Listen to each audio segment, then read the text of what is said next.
It all begins when our loser protagonist, Rekha, nearly jumps out of his soul after a strange girl suddenly appears in front of him. Rekha's lifelong ambition was to live as a background character, but his poorly timed outburst during the school's entrance ceremony instantly upgraded him to the school's ultimate weirdo. After mentally collapsing for an eternity, he tries to ignore the tiny girl before him, but she makes a comment that forces him to react, convincing everyone that he's finally lost it. Desperate to stop digging his own grave, Rekha pulls out his phone to ask what she is, and she introduces herself as R, an artificial existence from the future who came back to fix the history he destroyed. Afterwards, R explains that in the future, the world was destroyed because of Rekha in a battle called the War of Everything, and to convince him, she mentions that Rekha's father, Jigen, already gave him a lecture about their lineage just last night. This surprises Rekha because he was alone with his father during that lecture. R explains that Rekha is famous in the future, and the world practically knows everything about him, but this information crushes Rekha because he has put so much effort into being an invisible loser. Just the previous night,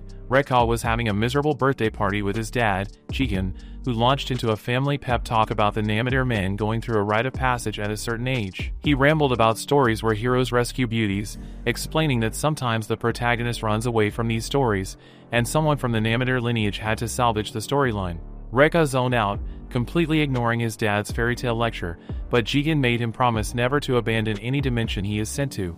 After reminding him of his father's words, R tells Rekha that in the future, his Rizz was so good that tons of girls from different dimensions fell for him, but his indecisiveness left them frustrated. Apparently, these girls started an interdimensional catfight to win his heart, which somehow triggered the apocalypse. R explains that her mission is to make Rekha finish in one shot, but Rekha immediately snaps, loudly saying he is not a one-minute guy in front of several passers-by, instantly dooming his social life. He tries to recover, but storms off when he realizes R is invisible to everyone else. Moments later, Rekha arrives home, mentally exhausted, and while trying to explain the concept of news to R, he stumbles across a letter from his childhood friend, Satsuki, asking him to meet her at their usual spot. However, he is too dim-witted to get her meaning, so R steps in to knock some sense into him, explaining that it's basically a prelude to a confession. Rekha refuses to believe her, insisting he only sees Satsuki as family. R realizes that if this loser can't read basic love letters, then her mission to save the world might be hopeless. Afterwards, Rekha gets ready to see Satsuki alone, but it reminds him they can't be more than 5 meters apart, so he has no choice but to go out with her. They soon arrive at an abandoned factory, where Satsuki has been waiting since morning. Rekha apologizes, saying he only saw the letter after school, and Satsuki asks if he would have skipped school if he'd seen it earlier. Without hesitating, Rekha admits he would, which somehow makes her happy. Panic soon sets in when he remembers what are said about a confession, and his frantic head-shaking catches Satsuki's attention. When she asks him about it, Rekha slips up, saying he had talked about a confession with someone. Realizing he messed up, Rekha blames it on R and tries to play it cool, but Satsuki suddenly says she has something important to tell him. Before she can talk, a loud noise interrupts them, and Rekha immediately senses trouble, especially when he notices a bunch of weird owls staring at them. He tries to get Satsuki to leave, but she's oddly frozen in place. Suddenly, an explosion goes off, and Rekha heroically dives in to rescue her, but even that doesn't snap her out of her daze. Just when Rekha thought things couldn't get weirder, a total weirdo named Messiah appears out of nowhere, ordering Rekha to stay away from his bride. A few moments later, Rekha is getting completely wrecked by Messiah, so he asks her for help, but she refuses to get involved in such a massive mess, which only makes him angrier. Even though he is trembling like a jellyfish, Rekha still refuses to let Messiah take Satsuki, and in response, Messiah unleashes a terrifying attack that sends him scrambling. As Rekha runs for his life, Satsuki tosses him a phone and tells him to keep running, assuring him that she'll be fine on her own. However, Rekha refuses to leave her behind, and just as he reaches for her hand, Messiah's terrifying magic nearly finishes him, but he is saved at the last moment by falling rubble. Seizing the chance, Rekha grabs who he thinks is Satsuki and bolts to safety. After putting some distance between them, he turns around, only to realize he is holding a completely different girl, leaving him utterly shocked. After thanking him, Aerys blames him for dragging her along and asks for his name, which Rekha manages to say while staring at the huge melons in front of him. Rekha is confused about how Satsuki suddenly grew a size D cup overnight, so R explains that Aerys fell from the sky, and Rekha grabbed her hand during the commotion. It is then revealed that Aerys is from a planet called Finorita, and she escaped to Earth while running away from an arranged marriage forced on her by her father. Aerys then invites Rekha to come to her planet, and without waiting for him to agree, she injects him into her spaceship, and he passes out during the warp. He wakes up a few moments later, on a soft cushion, and is startled when he realizes that it's Aerys' thighs. After regaining his composure, he asks her why she brought him there, and Aerys happily tells him that he'll be playing her pretend boyfriend. She hopes introducing him to her father will certainly get her out of the political marriage to a tyrant named Abduction. Aerys hopes Rekha will accept her proposal without question, but he practically explodes and scolds her for forcing things down his throat. Even though she claims it is just acting, our suspects she might be secretly taking it seriously. To get back to saving Satsuki, Rekha says he will consider it and tells Aerys to let him go, but she informs him that it is impossible because they're currently in a warp, and it cannot be cancelled. Rekha gets even more frustrated and starts worrying that Satsuki might have been captured by the wannabe Merlin who attacked them earlier. His mind quickly runs wild, imagining all the terrible things Satsuki could be going through in Messiah's hands. Fueled by worry, he grabs Aerys urgently, begging her to find a way for him to go back, but she suddenly shoves him away, blushing because he was too close to her. Rekha asks her if Satsuki is safe, but she is unable to answer and explains that Satsuki might be on her way to the afterlife soon. Since she still exists somewhere, Rekha believes he can still save her. Rekha getting pulled into another dimension right after his awakening convinces her that his indecisiveness will really destroy the world. Meanwhile, Aerys decides to help Rekha return to Earth, but her method only lands him entangled in her rice cakes. Basically, they were supposed to push several buttons at the same time, but the compromising position was too close to comfort for Aerys, resulting in a failure. Rekha wonders if they can truly stop the warp or if Aerys is simply playing some kind of game with him. Hearing this, Aerys bursts into tears, convincing her that Rex is a hopeless, insensitive loser. Rekha tries to apologize to Aerys, but she hurls a box into his face to vent her frustration. Though unharmed by the projectile, Rekha instantly gets a nosebleed when Aerys rushes over to check on him, positioning her melons in front of him. After regaining his composure, Rekha picks up a laser gun, and Aerys tells him to take it as an apology. She explains that she hates it because it was produced by Satamonia, a planet ruled by her marriage partner, Abduction. Even though things made there are considered superior, Aerys refuses to touch anything made by them, making Rekha realize her hatred for them because of their cruelty. Rekha continues to explore other items and stumbles upon a short-distance warp watch, and Aerys shows him how to use it, but Rekha is too dumb to get the concept. Aerys further explains that the watch cannot be used during another warp and warns him not to misuse it, or he might be trapped between dimensions forever. Suddenly, the watch activates even though Rekha claims he didn't press anything. Aerys orders him to take it off, but Rekha is unable to move any part of his body, and before long, the watch warps him out, leaving Aerys behind. The scene then shifts to another dimension called Abram, where the Demon King's army has already crushed the humans and expanded its territory. In a desperate attempt to stop them, the king created a force to constantly intercept the demon army's advance. Unfortunately, no matter how hard they tried, the king's forces couldn't breach the Demon King's impenetrable castle barrier. The kingdom's last hope was a final group of warriors, but a young summoner accidentally destroyed them while trying to summon a hero, completely wiping them out before the demon army even made a move. After the disaster, the people of Abram gathered to watch the young summoner, Aerys, face execution. During the trial, officials blame her for destroying the human army and failing to summon a hero, but before they can punish her, a loud explosion erupts as the city gates are breached by a horde of demon troops. While everyone scrambles for safety, the king glares at Aerys, blaming her for dooming them all. Aerys freezes in place, watching the chaos, until her grandmother tells her to run, but the old woman is terminated in the process, leaving Aerys devastated. In her grief, Aerys activates another summoning formation, crying out for a hero to save them. In that moment, Rekha is pulled into her summoning circle, and his arrival instantly destroys the demon army's dragon, leaving everyone stunned. Rekha is surprised to find himself in a different place,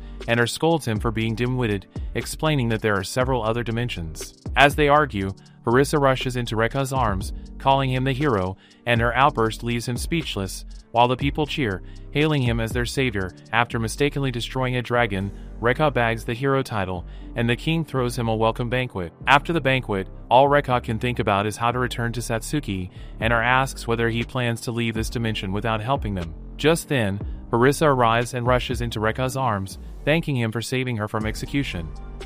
She then goes into a long monologue telling him about her pathetic life before properly introducing herself. Ar tells Rekha that Aerys is actually this world's heroine. Meanwhile, Aerys stares at Rekha as if he is a juicy piece of meat, making him jittery, so he tells her to stop looking at him like that. However, she misunderstands his meaning and, thinking she offended him, covers her face, telling him to go easy on her. Aerys teases Rekha for being into the lowly type, infuriating him, and Rekha then explains to Harissa that he told her to stop staring because she was too cute for a loser like him to handle. Aerys is impressed with his Rizz, and it works wonders on Harissa, who instantly crumbles, losing her ability to form a coherent sentence. Rekha tries to discuss something important with her, but Harissa has yet to recover from his Rizz and even flees when he tries to get close to her. Rekha manages to catch up with her and asks why she is avoiding him. She tells him it is because she feels inferior compared to him, explaining that her body goes into overdrive whenever he talks to her. And true to her words, Harissa immediately starts sweating gallons, making her tease Rekha for being a player. Suddenly, a goblin breaks into the room, and Rekha is wounded while trying to shield Harissa from the attack. Just as the goblin is about to finish him off, Harissa casts a spell, causing an explosion that takes out the goblin while also injuring Rekha. Harissa frantically apologizes for being clumsy, and to comfort her, Rekha admits he's a fraud who can't wield swords or use magic like other heroes, leaving her stunned. He then tells her he has to return to his own world and apologizes for pretending to be a hero, but Harissa is certain that he really is the hero. Refusing to accept his words, she bursts into tears and rushes out of the room, leaving Rekha feeling like a two-timing scumbag. Moments later, a beautiful healer shoves her fun bags in Rekha's face while using magic to heal his wounds. After getting patched up, he runs into Harissa's neighbor, an old lady who thanks him for saving Harissa and the kingdom.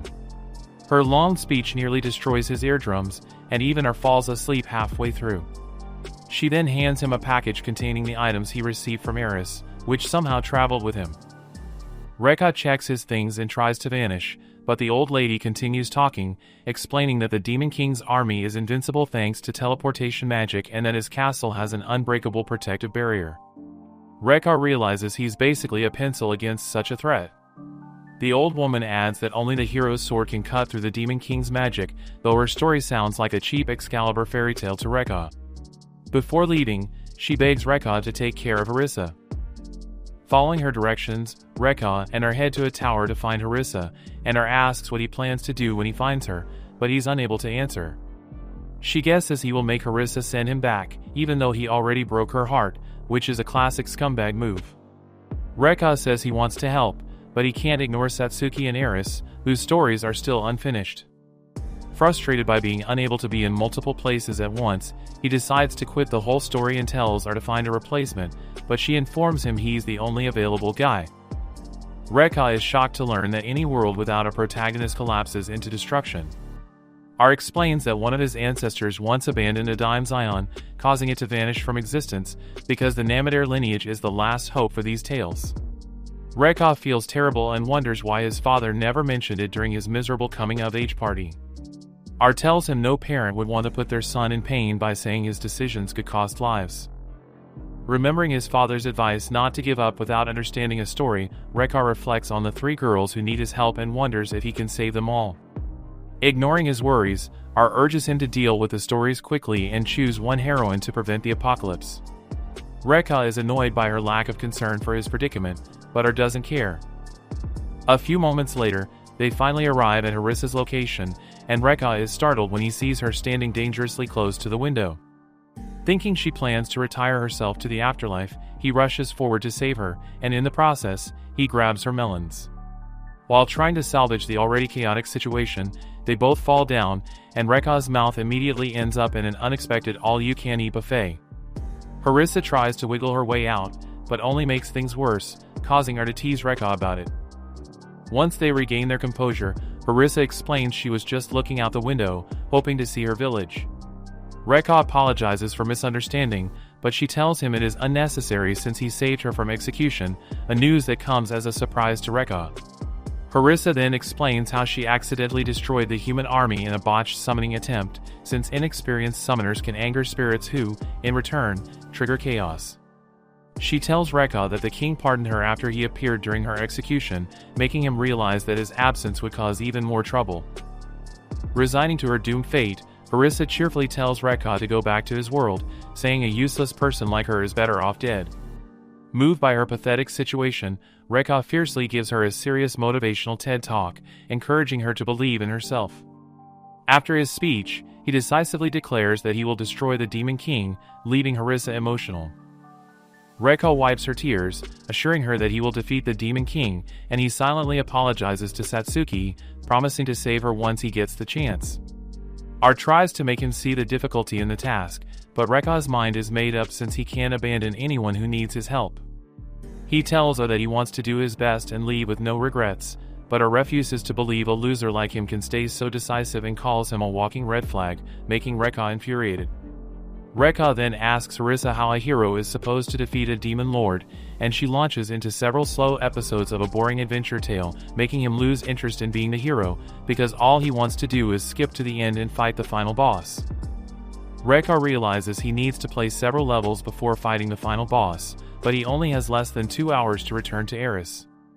As he tries to figure out what to do, Aerys almost hits the switch of the teleportation watch, startling Rekka. He then explains the concept behind the watch and how it differs from a normal one.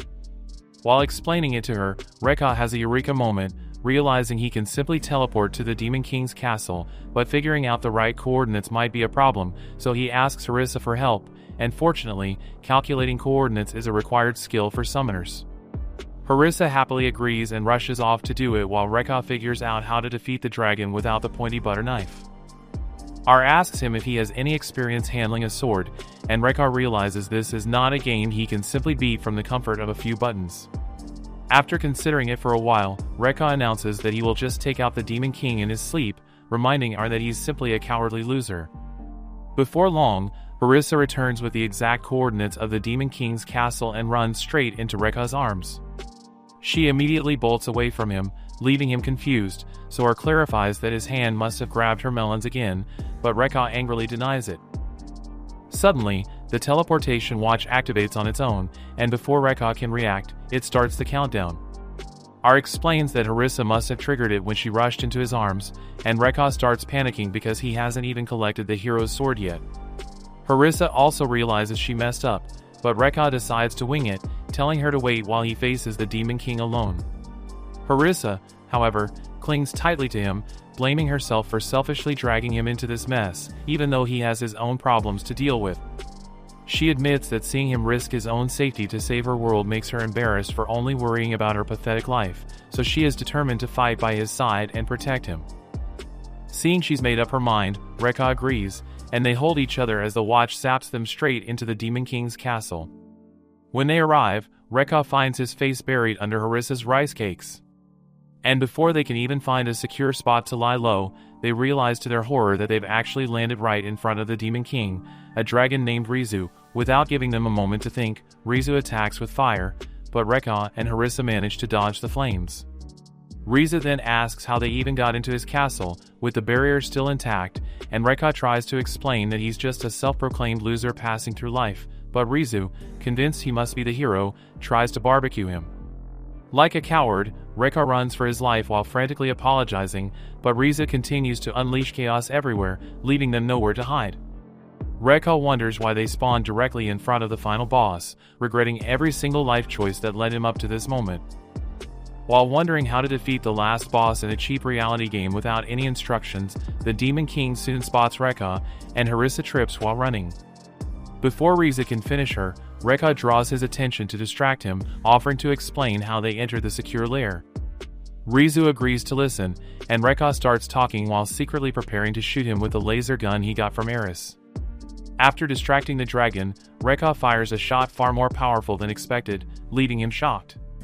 Aerys cheers, excitedly praising him for wielding the legendary light magic every hero is supposed to have. However, before they can celebrate, Rizz's voice thunders, telling them that light magic can never defeat him. Rising from the rubble, he explains that his powers have improved over the centuries, and neither hero's sword nor any magic can harm him. Aerys is devastated, and Rizz smugly continues to taunt them. Without a word, Rekka fires again, and to Aerys's astonishment, it injures the so-called invincible dragon, convincing her that Rekka is truly the legendary hero.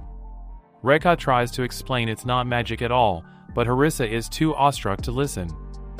Meanwhile, a wounded Rizz rises again and orders Rekka to explain how his light magic was able to penetrate his shield. Rekka tells him that he simply used science, stating clearly that he is an alien. After that, he immediately fires several more shots simultaneously, giving Rizz no breathing space or even a chance to show off the power he has been saving for an eternity. Before long, Rizz is completely torn to itsy-bitsy pieces, leaving even Aerys feeling bad for him. After defeating the Demon King, Rekka and Aerys immediately return to the tower. Thanks to the teleportation's accuracy, Aerys admits she is only good at calculations, but Rekka reassures her that she's also good at summoning. He points out that she not only summoned him but also helped him defeat the Demon King. Aerys refuses to believe she is that capable, so Rekka gives her another motivational speech, telling her never to give up, and moved by his words, she thanks him for believing in her. Rekka then asks her to send him back, refusing to report to the king for his reward or any hero fanfare. Aerys is heartbroken when she learns that he is rushing back to see someone, leaving her in shock as he watches Rekka just casually shove the poor girl's heart into a meat grinder without even noticing it. Moments later, Aerys gives Rekka a red magic string, explaining that he can return to her world at any time by following the thread.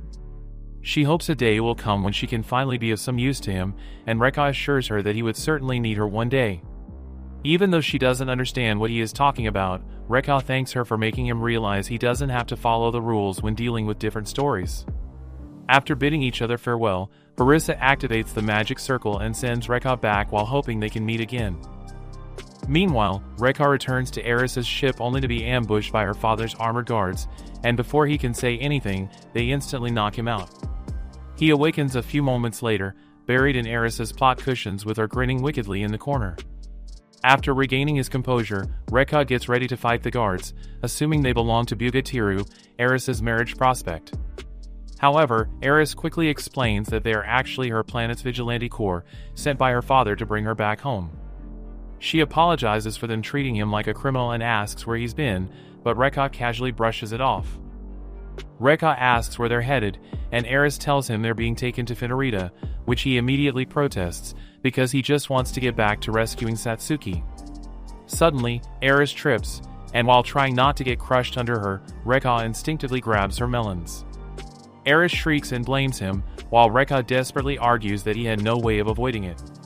R sides with Aerys, and when Rekka tells her to shut up, Aerys assumes he's talking to her since R is invisible. Aerys angrily hurls a projectile at him, but their chaos is interrupted by a transmission from her father. Aerys immediately switches to her usual dismissive tone, but he coldly orders her to report to the Supreme Council, forcing her to realize he's genuinely angry. Rekka starts wondering why things between Aerys and her father sound so tense, and R explains that Aerys' situation may be more delicate than it seems, and she warns him that from this point on, they might be treated as criminals, leaving Rekka questioning every life choice that brought him here. Just then, their ship lands, and an armored guard steps in to escort them to the Supreme Council. Moments later, they arrive, and the cold stares from the council members send chills down Rekka's spine. He quietly waits for Aerys to speak, but she timidly stands there, completely frozen. After a long silence, she softly asks her father if she has done something wrong, but instead of answering her, the rest of the council begins angrily questioning her. One member even tells her father, the chairman, to stop pampering her. Without answering Aerys, the chairman explains that their planet relies on trade to survive, but their routes have been cut off because she refuses to marry the king of Satsuki. Hearing this, Rekka snaps and calls them a bunch of old geezers for ganging up on one girl and dumping the planet's future on her shoulders. A council member immediately tells him to back off, saying the king of Satsuki is of noble lineage, unlike Rekka, who is just a loser from nowhere. Right then, a transmission from the so-called noble king interrupts the meeting, instantly disgusting Rekka and R when they see the ugly, robust, pig-like frog on the screen, slowly slithering its tongue while staring at Aerys as if she's the main course at dinner. Next, it is revealed that Finerita lacks water, causing constant food shortages. To survive, the planet turned to space travel and eventually joined the Milky Way Confederation as an industrial world. However, their success was short-lived, as they soon depleted their resources. To stay afloat, they relied heavily on trade, barely managing to survive, until the rise of Satsuki, a planet that grew powerful through war. Despite having similarly harsh conditions, Satsuki holds massive authority within the Confederation and maintains its dominance by absorbing smaller planets. After the king laid eyes on Aerys, he pressured Finerita to hand her over in marriage. He threatened to block their trade routes and seize the planet if they refused. Even if the Confederation attempted to mediate, Fenrida would collapse before any resolution came, leaving them with no choice but to accept the proposal. Aerys watches in disgust as her repulsive suitor struggles to form a single coherent sentence. Meanwhile, Rekha and her try to spot at least one noble feature on the Piggy King, but find absolutely nothing. The chairman then scolds Bugatiru for interrupting the meeting and speaking to Aerys without permission, but Bugatiru shamelessly declares that Aerys is already his queen. His aide adds that the king was so heartbroken over Aerys's disappearance that he crushed his own pet dragon in frustration. The chairman offers to replace it, but Bugatiru smugly says he doesn't need another pet since Aerys will be his new one, sending a heavy wave of cringe across the entire room. Hearing Bugatiru's words, the chairman immediately tries to threaten him, warning him not to even think about kidnapping Aerys. However, the king's aide cuts him off mid-sentence and tells him to choose his words carefully, so the chairman quickly apologizes, claiming he misspoke. R realizes that Aerys was forcefully brought back home to prevent the repulsive king from taking her by force, but Rekha disagrees. He boldly steps forward and scolds the chairman for using Aerys as a bargaining chip to secure profits. The chairman argues that, as the planet's representative, he must make painful sacrifices for his people. Rekha tells him to drop the political act and answer as a father instead. That only enrages the chairman, who shoves Rekha aside and demands to know what he would have him do. The commotion draws attention from guards, and several council members order them to seize Rekha. Aerys thanks Rekha for standing up for her and resigns herself to accept her fate, but he tells her not to give up, their sweet exchange infuriating the Pig King further. Turning to the repulsive ruler, Rekha openly roasts him, declaring that Aerys is his woman and challenging him to a duel for her hand. Furious, Bugatiru orders his aide to blow Rekha up, but the aide tells him to take a chill pill. He then warns Rekha to stay out of their affairs since he isn't from Fenrida. Rekha refuses to back down, insisting that this fight isn't about planets, but between him and the pig toad. He continues provoking the king, hoping to bait him into a one-on-one fight. Even if it costs him his life, Rekha plans to drag Bugatiru down with him, though R doubts it will be that simple. After a bit more taunting, Bugatiru accepts the challenge but declares that he will set the rules.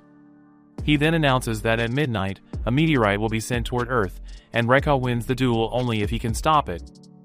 Aerys, both relieved and devastated for dragging Rekha into her mess, rushes into his arms, crying while he tries to console her. Suddenly, the chairman yanks Rekha by the shoulder and demands to know who permitted him to lay a hand on his daughter. After selling planet Earth because of a girl, Rekha heads home, wondering how a loser like him ended up in this situation. R refuses to let him live it down and almost roasts him to oblivion. She even suggests he uses dynamite to send himself to the afterlife, to help him feel some sense of accomplishment. Moments later, Aerys informs him that they will be heading to Earth and should arrive in a few hours. As an awkward silence fills the ship, Rekha asks her if she has any weapons, but Aerys tells him that she doesn't have anything capable of destroying a massive meteorite. She then apologizes for dragging him into a messy situation, but Rekha blames himself. He tells Aerys that after speaking with her father about the planet's situation, he finally understands how he must feel. Rekha admits he was naive to lash out without knowing the full story, but he doesn't regret stepping in to protect a damsel in distress. R and Aerys call him an idiot for sticking his nose where it doesn't belong, and suddenly, Aerys declares that she will marry the king of Satamonia. Rekha immediately protests, but Aerys has already decided to accept the marriage to cancel the duel between him and Bugatiru. Slowly, she moves closer, saying she wants to give him her first kiss before spending the rest of her life with a pig. Rekha tries to talk her out of it, but she leans in even more, completely short-circuiting his brain. He tries to convince himself that a loser like him can at least handle a kiss, while it provides unhelpful commentary in the background. She reminds him that Aerys' story is headed for a terrible ending if she marries the toad and believes he'll definitely stop it with all his flags.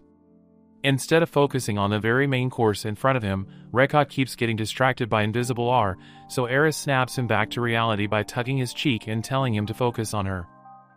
Just as she's about to lock lips with him, the shrill ringing of the phone Satsuki gave him ruins the moment. Rekha quickly answers and is shocked to hear Satsuki's voice, making him wonder how she managed to reach him from another dimension. Before he can get an explanation, Aerys angrily reminds him about their unfinished business. Satsuki overhears Aerys' voice and immediately questions Reka about it. He tries to brush it off, but Satsuki refuses to let it slide, leaving him completely cornered. Before Reka can explain anything, Aerys suddenly snatches the phone, ordering Satsuki to stop disturbing them, and the two girls begin to argue. Reka quickly grabs it back before the argument turns into a full interdimensional catfight. He tries to explain things, but Satsuki tells him she is heading over to meet him. Before he can even react, the phone slips from his hand, transforming into a portal, and Satsuki emerges from it, leaving Reka completely stunned. She immediately notices Aerys clinging to him, which only fuels her anger. Aerys steps forward and warns Satsuki not to bully Reka, but the affectionate way she says his name only makes things worse. Satsuki glares at Reka, asking if he has a thing for cosplay girls. Reka desperately tries to calm her down, but Aerys escalates the situation by boldly demanding a fight, pushing the tension to a whole new level. Reka quickly steps in between them, explaining to Satsuki that Aerys is an alien, and he points to her tail to prove his point.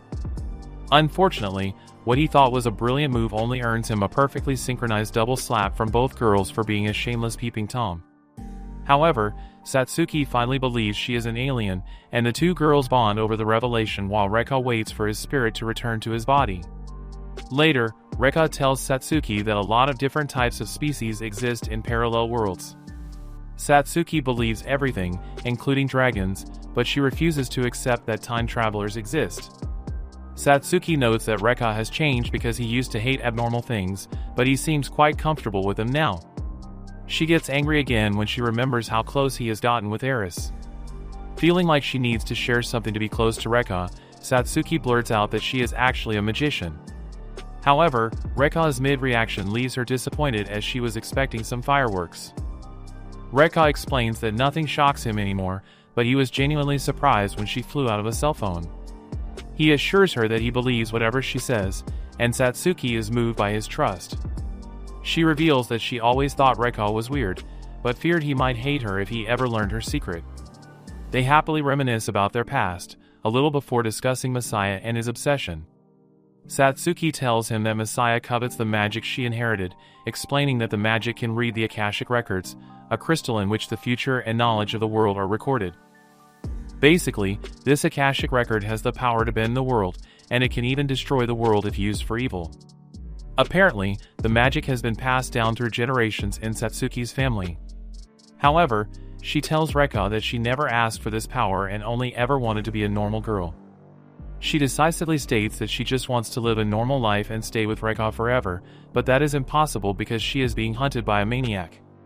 Satsuki tells Reka that Messiah eliminated the supreme being of magic and stole his power, becoming the strongest magician in the world. Reka consoles her, assuring her that she can escape from him as usual, but she tells him that she hasn't fully mastered her powers yet. He suggests hiding in space for a while, but Satsuki informs him that Messiah has already taken her parents hostage, and explains that the only solution is to pass her powers to the next generation by kneading some dough with someone. Reka offers himself up on a platter, thinking she needs a partner for baking bread, but his soul almost retires when her spells it out for him properly.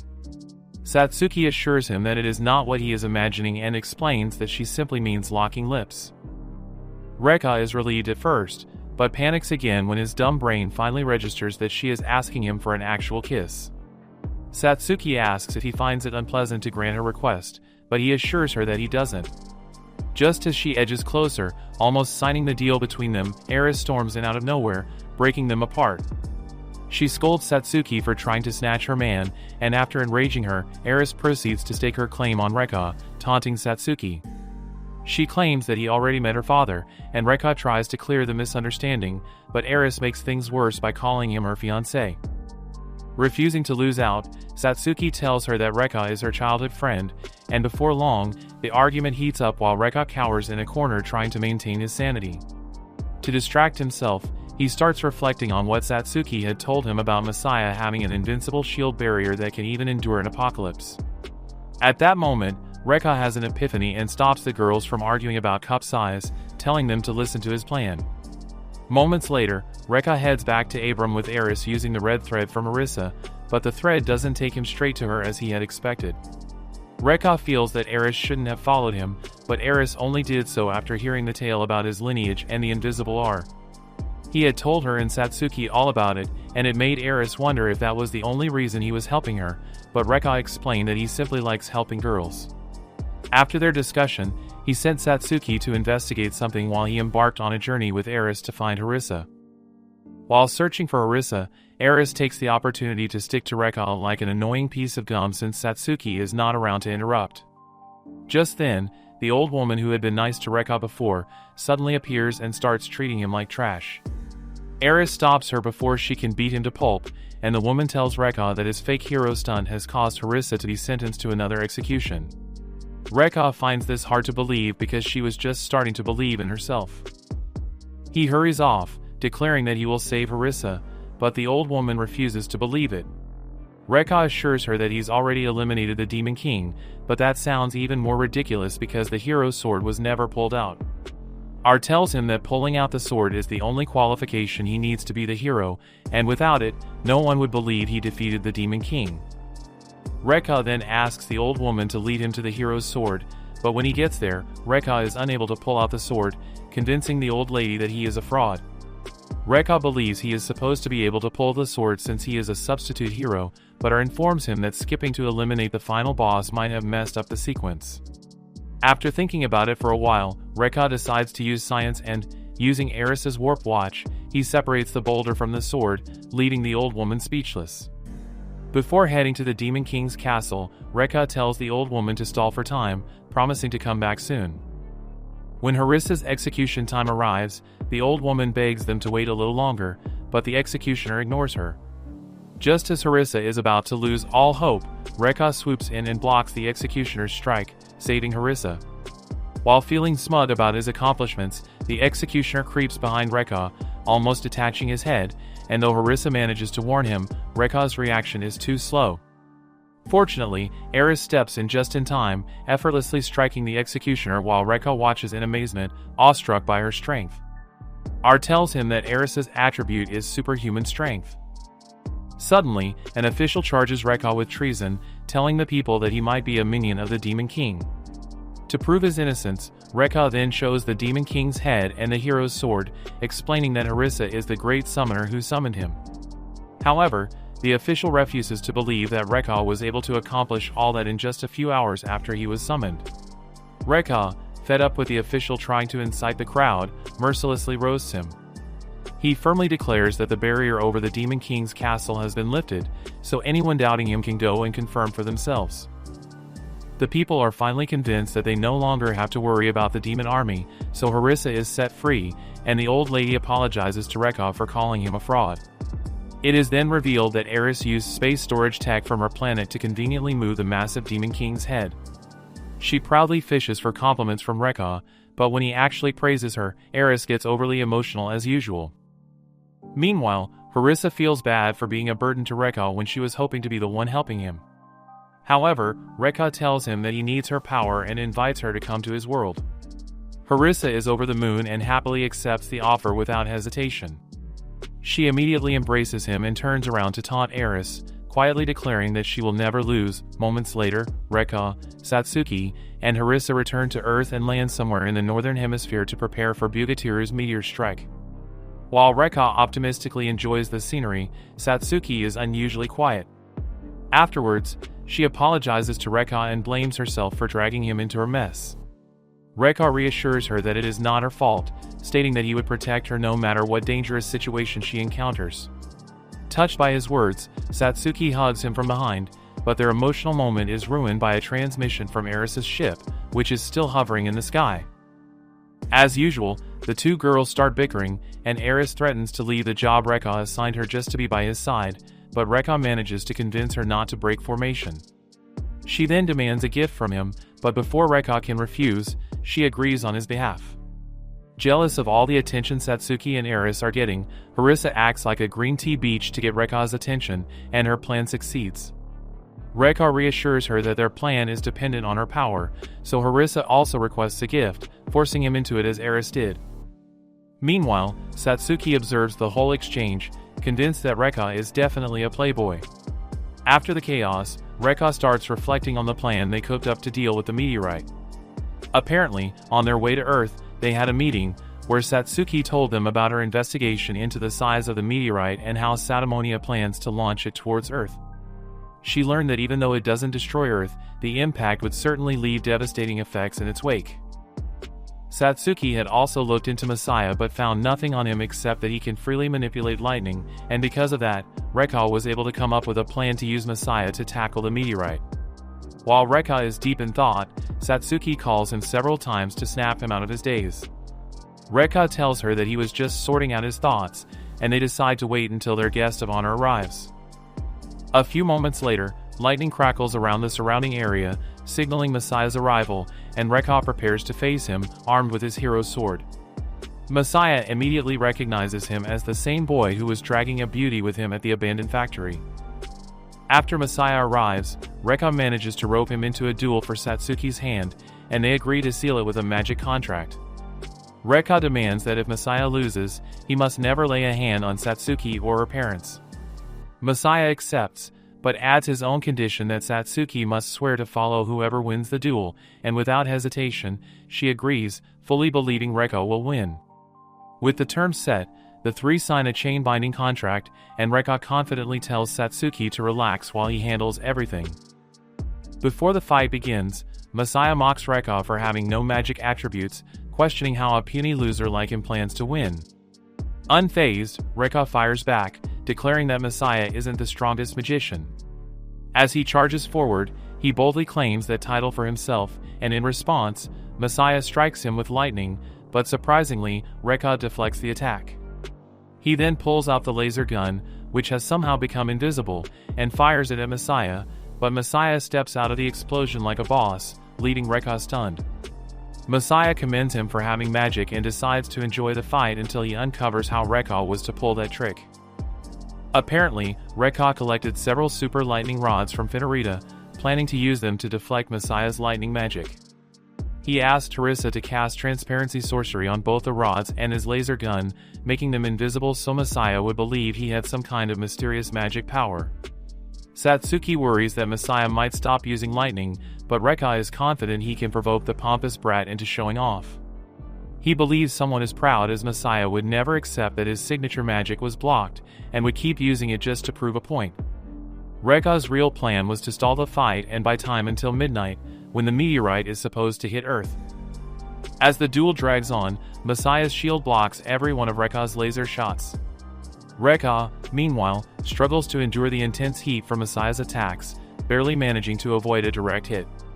Messiah demands that Rekka reveal his secret technique and even offers to spare his life, but Rekka refuses to give in. Seeing that midnight is approaching, Rekka suddenly points to the sky and proudly tells Messiah to witness his next powerful move, but when they both look up, the sky is completely clear. Rekka immediately starts to panic, and Messiah, unimpressed by the empty bluff, decides to end the duel with one final strike. Meanwhile, Rekka starts to panic while wondering why the meteorite hasn't appeared, and it suddenly hits him that midnight might have been the launch time, not the impact time. As Messiah prepares his terrifying final boss attack, Rekka gives up hope and prepares to meet his ancestors, armed with nothing but bluffing and pure clownery. However, he decides to fight, not for Earth, which is seconds away from becoming dust, but for the beautiful girls counting on his ridiculous plan to work.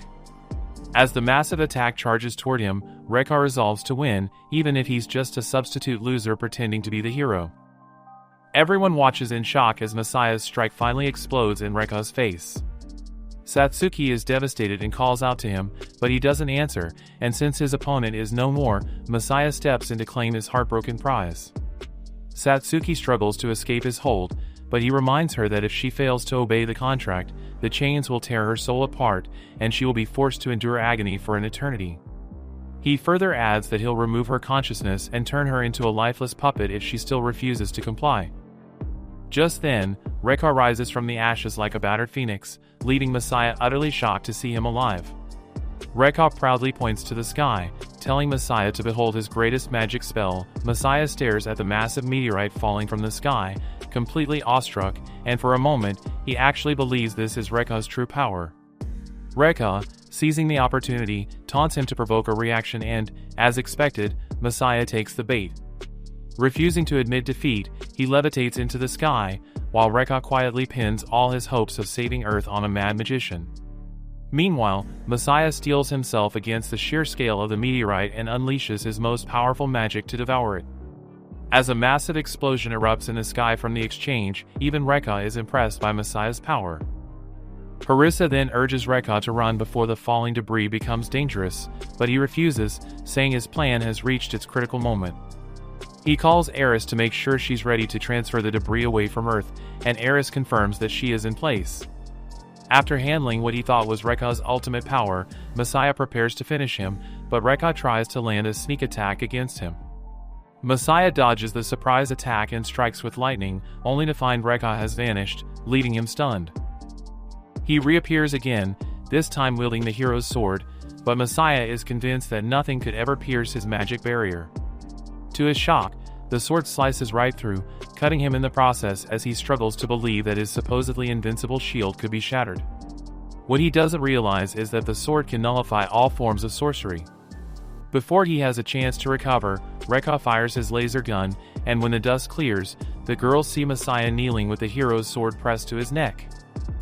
Realizing how he had been defeated, Messiah finally accepts his loss and even commends Rekka for wielding such a magnificent sword capable of tearing through his so-called impenetrable barrier.